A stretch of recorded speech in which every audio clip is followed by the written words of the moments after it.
All right, we just got word that Elijah Moore has requested a trade from the New York Jets. And seems pretty sudden, except over the last couple weeks, he's decreased in his snap share. He was at 90% week 4, week 5, 60%, and week 6 dropped below 60%. And then we didn't even see a real target in week 6 for Elijah Moore. Now, there's a lot of issues happening, right? There's the ascension of Garrett Wilson, the existence of Corey Davis, who stayed healthy so far, and Braxton Berrios is getting sprinkled into. We loved a little bit of Braxton Berrios, one of my favorite players. But Elijah Moore is a top-tier talent, right? He was lauded by A.J. Brown at Ole Miss.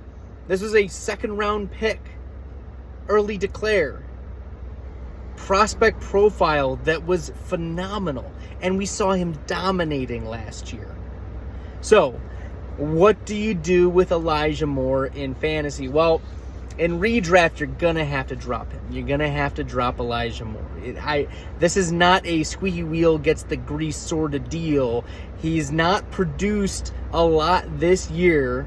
There are reasons why his snaps are decreasing, and the Jets have responded already and said, we're not going to trade you. So, you drop him in redraft. And if you don't have Elijah Moore, see if the person in Dynasty is panicking a little bit. Like, send a Robert Woods for Elijah Moore, right? See if there's the panic, So, I don't know if that's going to get you Elijah Moore, but I was able to get Elijah Moore for Romeo Doubs and like an extra pick.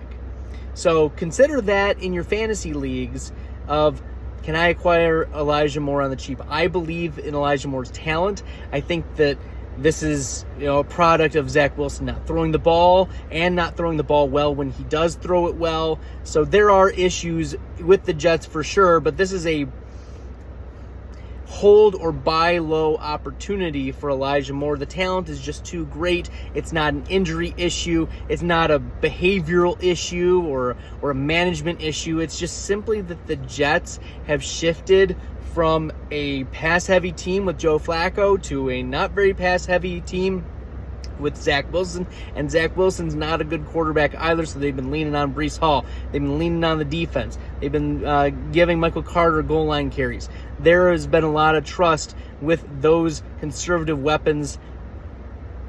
Elijah Moore is not a short-term option. He needs to be dropped in most redraft fantasy leagues.